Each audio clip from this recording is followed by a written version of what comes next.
to you from CBR.com, and they report that Charlie Cox's Daredevil joins Spider-Man 3. A new report suggests that Charlie Cox's Daredevil is joining Sony Pictures and Marvel Studios' upcoming third Spider-Man film. Charlie Cox's incarnation of Matt Murdock / Daredevil is reportedly joining the ever-growing cast of Spider-Man 3. According to Murphy's Universe, the deal to bring Cox's Daredevil into Spider-Man 3 has been in place for several months now. Cox played Matt Murdock / Daredevil in all the 3 seasons of Marvel Netflix's series, marking the character's first major foray into live action since 2003's film starring Ben Affleck. The show helped launch an entire Netflix universe of Marvel superheroes shows, but it, along with the others, was ultimately canceled. Fan interest in Daredevil has found a new life as of late, thanks to the hashtag Save Daredevil campaign, as well as the 2-year anniversary of the show's cancellation. Notably, it was widely reported that Daredevil was off limits to Marvel Studios for 2 years after being canceled thanks to Marvel Television's contract with Netflix. With that embargo now lifted, it appears the man without fear is fair game for Kevin Feige and company. Filming for the Spider-Man 3 began in Atlanta, GA in late October, and while the plot of the sequel is being kept under wraps, there's still plenty that can be gleaned based on other recent casting announcements and rumors. Benedict Cumberbatch will appear as Dr. Stephen Strange. Jamie Foxx will reprise his role as Electro from The Amazing Spider-Man 2. Alfred Molina from Spider-Man 3 will return as Doc Octopus, and Andrew Garfield and Kirsten Dunst, who play Peter Parker and Mary Jane Watson in both of the aforementioned Spider-Man franchises, are also expected to feature. These announcements have led many to believe the movie will explore the concept of the multiverse, which was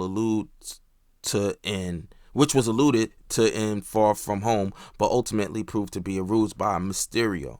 Spider-Man 3 is also rumored to bring the Miles Morales incarnation of the web-slinger into the Marvel Cinematic Universe. Miles was given a quick nod in Homecoming with Aaron Davis, the Prowler, and Miles' uncle in the comics, but a low-level criminal in the film mentioned he had a nephew.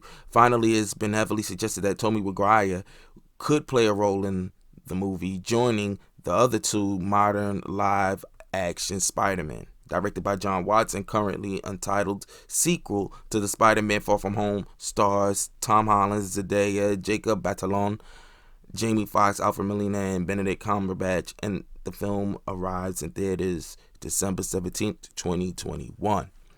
Now, this article was on CBR.com, completely credited to them. I kind of wanted to read the whole thing out, so we can at least get the whole totality of what's supposedly going on. Now, I was already aware that there've been talks about Daredevil coming into the Spider-Man 3. I wasn't sure until it was finally confirmed. I seen Charlie Cox and certain little things where he's shouting out people for pulling together for the Save the Daredevil campaign, which I think is an amazing thing that fans are like pulling together to show the interest, and maybe that it helps execs figure out how to make a film that will not only entertain the fans, but also make the fans want to come back for more and do some interesting things, which I think is also dope. Even though I'm not a fan of like aggressive, get rid of the so-and-so or hire this person, I'm not really a big fan of that per se, but I am a fan of fan enthusiasts like creating hashtags and campaigns in a positive note to express how much they like old characters, or let them know how much interest there is for it. So maybe down the line there might be something worth mining. I mean, they're letting you know, hey, there's a market for us out here for more of this incarnation. Just to like beat the drums. And I think it's just a beautiful thing that fans can engage with the studios in a certain kind of manner, such as that, which is real peaceful, real trying to find ways to get in the face without being dickheads about it, obviously, and really like starting online arguments and shenanigans. Like, that negative shit is not needed. This is supposed to be fans that love it. The thing that I never understood is fans that don't love it, leave the fans that love it to do what they want to do. Why would you want to, like, kick somebody's sandcastle over while they building it? Like, who you want to be that dickhead? If you like your other films, go watch your other films. You know what I'm saying? There's no need to get mad at it. So to me, I like seeing that they're doing this. I love the Daredevil series. I didn't see the last season, which I gotta do, but I love the series. I thought it was excellent. I was in the air about the costume. I'm not gonna lie, it just didn't look right, like the helmet. Like, I don't know, it just rub me wrong, but for the most part, as a live action incarnation, the story was well written, well engaged, and I think it had probably the Marvel Universe's best villain and most like compelling villain in the Kingpin. Like, he was heavily fleshed out and easy to understand, and even in a way kind of like sympathize with on certain topics. So like I said, Daredevil was like an excellent series. I know Kevin Feige, he's always come off as a type of guy that he only wants to make his own version of it. He don't want to touch whatever anybody else does or interweave it. But looking at Spider-Man 3, and I don't care what anyone says, if you ask me, Kevin Feige be taking ideas from Warner Brothers when they're discussing it, and they'll go out, put it ahead of time in front of everyone. It's just they had way more time and like planning. Creating those bigger stories will have a larger impact as opposed to DC jumping into large stories from the rip. Maybe if they would have had their universe ahead of Marvel, perhaps, but because Marvel casts such a deep and far foreboding shadow, it's hard for anyone to try to do anything new up underneath it that won't be compared to and expect to follow the path that the MCU has already laid down. So them jumping into the multiverse is an interesting concept. It sounds like this is exactly where they're gonna go. I'm sure they're gonna bring in these exact characters, unless he's gonna try and change up the rendition. Like, i.e., I don't think he's gonna accept that Electro. I think this Electro is not from the Amazing Spider-Man universe. I have a feeling that he may be different, and his origin may be different. His origin may actually be built within Spider-Man 3 on the low, but he will be a different incarnation of Electro. And the reason why I believe this, and I'm not surprised that they went to do this, one, they want to jump into big stories and not get caught up in origin. So it makes sense to take what was like pretty much helmed as one of the best comic book movies ever created in Spider-Man 2, grab the villain from there, so you don't have to worry about doing an origin story for everyone to create this,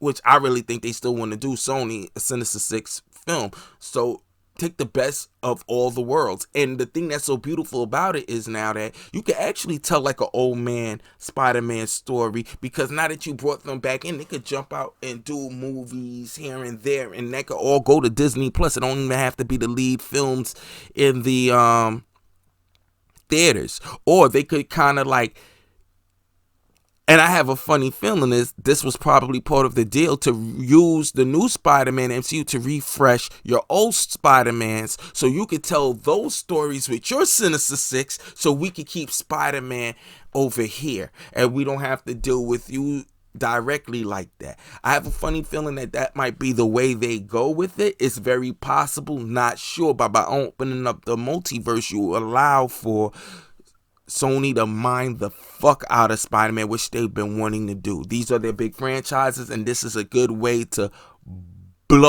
expand the universe and give you two separate Spider-Mans that you could play with in your own Sonyverse with your characters, and you can keep our Spider-Man here and he could play in our sandbox. And if they ever cross, it'll be in multiverse storylines, or maybe they'll be double gangering in another film. So you could have total control over yours, and we could have total control over ours, which could be a smart little hustle if you get what I'm grasping. You could keep a version of Tobey Maguire here if you like, or you could keep your, like, he comes over into our multiverse, but then once we boot him back out, he goes back to his universe. Now you could continue his story from there. That could be your Spider-Man, and we don't have to keep arguing over Tom Holland, because Tom Holland's still young and he's gonna probably be a senior in this film, and they want to grow this character for many more years, and they want to keep on. And from what I understand, I think they already extended their deal. This is a great way to sweeten the pot to extend the deal. Use a multiverse extended deal so we can reboot all of that. We could create your Miles Morales, because I know they don't want to do Miles Morales as Spider-Man. You don't want to do all of that right now. And technically speaking, in the book, Miles Morales came from another universe. That would be so dope to play with. You could kill off one of those Spider-Mans and say he came out of that universe, or say that a Spider-Man died in his universe that probably looked just like Tom Holland. That boosts him to come out, and then when he crosses into the multiverse, he runs into Tom Holland's Peter Parker, which would make sense because he's within that age range anyway when Peter Parker died in high school. Now you could bring him from one universe into this universe and be like, yo, you're still alive, and he could recognize Tom Holland, but Tom Holland's gonna be like, I never met you before a day in my life. It's because this is Miles Morales from another universe. Even though they hinted at him in part 2, I think this is where you could use Miles Morales from another universe to play with, and still use Donald Glover to look at him and be like, oh shit, my nephew. But at the same time, technically speaking, in the MCU universe, Miles Morales could be pretty young. He could be 11 at this point. We don't know. He could say, Dad, man, yo, you grown, and be like, nah, he's from another universe. Excuse me. So it's just an idea that I've been posturing, trying to figure out where they're going to go with it. But it's fun to speculate, fun to talk about. And let me know what you guys think. Do you think I'm tapping on anything that resonates with you? Leave it in the comments below, man. You already know, man. I'm excited to see what happens. Most importantly, Daredevil being in Spider-Man 3 is going to be a good look, because I do want to see this Daredevil come back in some sort of way, shape, or form. And maybe they can give him a series, or he may live on in the movies. But I kind of hope we could get a streaming series of Daredevil, because I think Daredevil could tell a lot of, like, I love the overarching stories that they did there, but they could take it old school and they could do it by the cases. It could be like a Perry Mason thing, and case by case, a case could be 2 episodes or 3. Like, that's what I would do. Like, his next season, I'll probably do one full overarching story if he comes to Disney Plus. But then the next season, I'll play with it, and it'll be just a series of just short stories. Like maybe 1 episode stories where he meets someone, saves them from a situation, yada yada yada. The next episode could be a 2 episode part, or 3. You might still have like something weaving through all of them, but they could all exist independent small stories, like small books. And that will be kind of dope to see. Like I said, Charlie Cox is an excellent actor. Especially, I don't think anyone could fill those shoes. Like, he did so much with the character that I think no one could fill those shoes. So I'm glad that Kevin Feige is gonna go that route. It does behoove him to do that, to ensure good confidence with your audience. And you're already leading by so much. And when you see these campaigns working for Batman, for the DCU with hashtag release the Snyder Cut, why not show good faith that you're paying attention to your fan base and you're trying to give them the type of series that they want? Like I said, I'm cool if they didn't, but I'm glad that they're actually seriously considering it. Because like I said, even for fans, all of us, whether I agree with every fandom or not, I don't think that if you want great stories, sometimes you have to allow for the creators to just give you something that's out of their mindset and see where it goes. But at the same time, I'm also a fan of even the guys that produce it looking at what the fan base is paying attention to and trying to cater a little bit to that. But in any event, let me know in the comments below. What do you think? Are you excited? Are you happy that they're bringing Daredevil bringing Charlie Cox's version of Daredevil back and him showing up into the MCU? Are you excited? Look forward to it. Leave in the comments below.